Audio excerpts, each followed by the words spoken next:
All right, let's get into it. I'm gonna show you how I went from this to this. He was a very Now, before I talk about all the exercises and all the other stuff, I want to talk about the athlete that I was when I just started.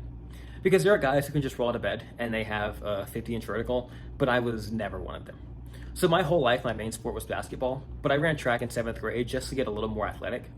And I think 12 to 14 is a good age to get a baseline for your natural athleticism. You haven't really built any injuries at that age, and you also haven't had the time to make any real progress either. So I did the long jump, high jump, 100 and 100 relay, and I was never a star. So my long jump was 9 feet, my high jump was 3'8", and my 100 was 16.5. So yeah, starting out, I was slower than a graduation with Kendrick Perkins trying to read the names. But my whole life, I always wanted to dunk. I grew up near the end of AND1 at the beginning of YouTube and loved watching all the big channels like Dunkademics, Hoop Mixtape, Ball is Life. And I loved the mixtapes from guys like John Wall, Akil Carr, T-Dub, and I always just wanted to do what they could do. The problem was, as a teenager, I had horrible growing pains, and my growth was really just as bad. So by the time I finished high school, I had finished growing at about 5'6" 3/4", and couldn't even touch the rim. So I go to college just as a regular student, and the most I would really do is play basketball outside of my dorm, but I still wasn't any kind of an athlete at this point. But I ended up picking the wrong school for me and wasn't really making any friends. I didn't get involved on campus, and all I would really do all day was go to the dining hall and come back and watch Netflix. So I didn't handle that time in my life very well. Between a bad diet, a sedentary lifestyle, and not socializing, I got pretty depressed. So I just continued to do the comfortable thing, which was just to eat as much as I could at every meal. And just as a glimpse into it, I had 3 buffets a day with no oversight. And so I would start every meal with 2 glasses of orange soda. So I left for school in August of 2014, and I came back home for the first time in November, and everyone who knew me said something. I hadn't really noticed it, but I had gained some weight. And so my mom made me get on the scale right when I got home, and I had started school around 150 pounds, and 3 months later, I distinctly remember seeing 173 on the scale. Now, when you look at the picture, I don't look obese, but I just wasn't healthy. At one point, I had to go to the doctor because I couldn't catch my breath just sitting down. But once I saw the number on the scale, I just knew where that went if I kept going. So I just made the choice to be intentional about taking care of my health. And luckily I did this at 18, so the weight came off as easily as I had put it on just by exercising and cutting the obvious bad things out of my diet. So by the end of my freshman year, I gotten back into the 150s. Now, after losing that weight, I felt like I had some momentum, so I set a new goal to be able to dunk. And so I thought I could get it in about 6 to 12 months. And so for context, this is 2015. This is years before the programs that you've heard of, before THP, ATG, Project Pure Athlete, Jump Science. Back then it was really the Jump Manual. A Jump Manual was great as a starter program. It went through the basics of jumping. It talked about intent, nutrition, form, and to start, it really worked for me.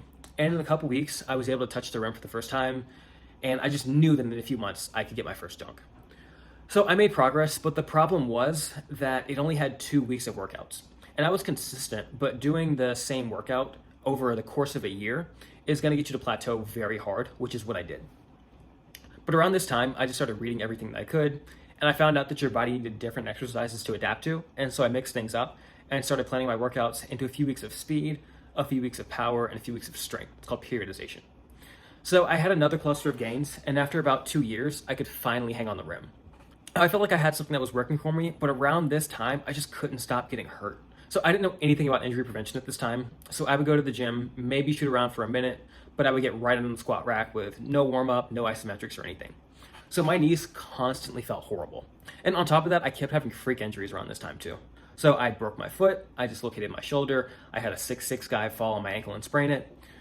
So I just couldn't string together enough consecutive time to really make any kind of gains. But around this time, I'm just still trying to learn everything that I can. And I was watching Steven Selly's channel one day, and he had this guy, Ben Patrick, on, and he was talking about how he was born with glass bones and paper skin, and how he went from a 20-inch vertical to a 40 plus. So I had nothing to lose, so I tried it. And if you don't know, Ben Patrick is the knees over toes guy, but this is way before he blew up and was on Joe Rogan. And at this time, he had a few thousand Instagram followers and was putting all of his exercises just on YouTube. And so it worked for me for a while, and I was able to train pain-free for the first time. And this was around December 18 when I finished college. And going into the new year, I became a full-service ATG athlete. So this is the first time that I got in a coach, which I thought was a huge waste of money, but it turned out to be completely worth it. And so I'm not sponsored by anyone, but my biggest mistake was definitely not getting a coach earlier. So I'm just continuing to train and I'm making gains, and I signed up for the dunk camp in 2019. And at this point, I still haven't dunked, but I felt like I was like Ben Simmons shooting threes. Like I haven't made one yet, but if you give me 100 tries, I'm sure I can get one. So going into the first day of the camp, I'm jumping well, I'm missing, but I'm up there. So the camp is Monday to Thursday, and most people jump on the first and last day. And so going into the last day, I felt really fresh and just knew that was going to be the day. So I hit a PR of a 37-inch vertical, which for me was a 10'5" touch. And I go for the first few attempts, I'm up there, and I just miss. Next few, same thing. I go up for one, felt great, and I hit it. And in hindsight, I can admit that was a tip, but at that time, it didn't matter at all. I just knew how much work I'd put in, all the injuries I'd come back from, all the bad training that led to good training. I did all that for it to finally come together. Now, it was never my goal to dunk once. So I kept training, and around the start of 2020, I switched my training over from ATG to THP with John Evans and Isaiah Rivera. So I did it because THP has personalized training, and that was going to be the next step for me for where I wanted to go. And the other thing is John's background is in track, and track is really the gold standard for athletic development. So my training was going great in 2020, and then in March, every gym in the state closed. So that year, everyone really tried, but it's just not realistic to think that you can make the same gains in a gym with all the equipment that you could ever need and get that same thing from just a kettlebell. But most of all, I just wasn't having fun that year. So I just did some low rimming around that time, but I wasn't on any kind of plan and just regressed pretty hard that year. Now, by around October, the gym started to reopen and I started training as soon as I could, but my regression was even more obvious when I got under the bar. Even though I wasn't where I wanted to be, I just put my head down and kept training because I wanted to dunk again by the dunk camp in 2021. I felt like it had just come too soon and I wasn't ready, so by the start of camp, all my numbers were about exactly the same as they were in 2019. But going into the last day, I finally hit my first real dunk. And more than anything, I just felt relieved that day. I was so happy to hit a new level after not training like I could have for most of the year. So that was 2021, and fast forward 2 years, it's 2023 now, and I've been continuing to train, and over the last year, I feel like I've really figured it out. I've gotten other things right, like my nutrition and my sleep, and I'm definitely jumping the best that I ever have before. I went from a 37-inch vertical in 2021 to a 40 in 2023. So real quick, this is editing, Cyrus. I actually hit 40.5. I recorded that before I did it so that I would be confident that I could do it, but then I passed it.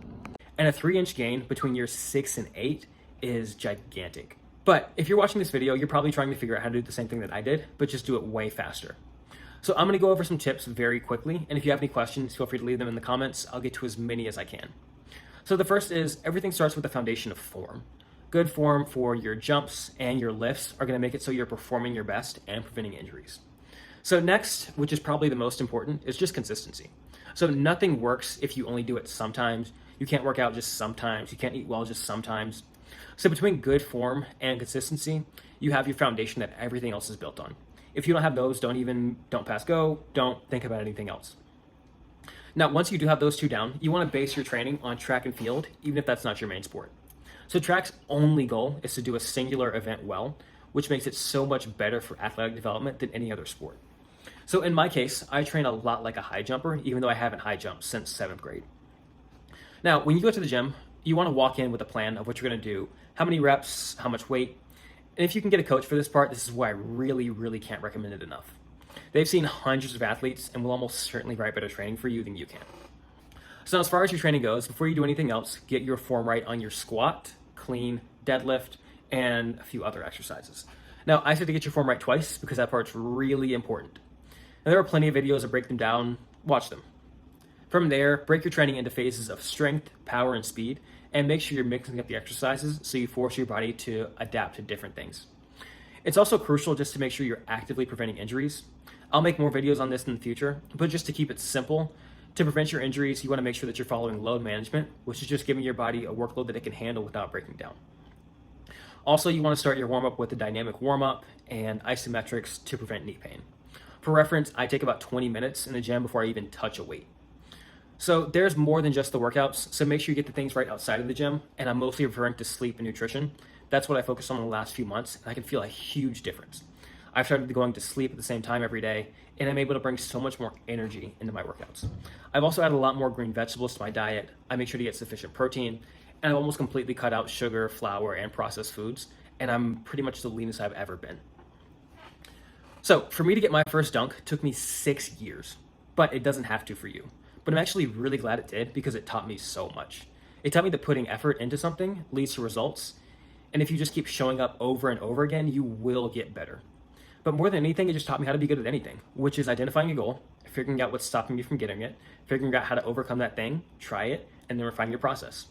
Doing that's given me so much more off of a basketball court that I never would have if this just took me a couple months. So I really want this channel to become the one I wish I had when I was just starting out. So if there are other topics you want to see, leave them in the comments. I'll try to get to as many as I can. And for some others, I may end up making a video on them if I have more to say. So thanks for watching, and they wouldn't let me on YouTube if I didn't say to leave a like and subscribe.